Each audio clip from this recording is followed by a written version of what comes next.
நீ தான் பிடிச்சிக்கணும் நல்லா இருக்கமா. இங்கே நீ அதை போய் பிடிச்சாட்டு கீழே இருக்கு போ. நாங்கள் பிடிச்சிடல இருப்போம். இதை பிடிச்சிக்கடா. இந்தடா இங்கே வாடா. இதை பிடிச்சிக்கடா. இந்தடா இதை பிடிச்சாடா. இந்தடா இல்லை இது வர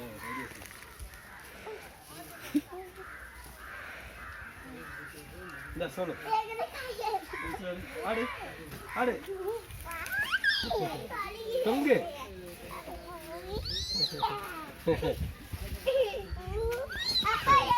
இது இதை கட் பண்ணிக்கிறேன்.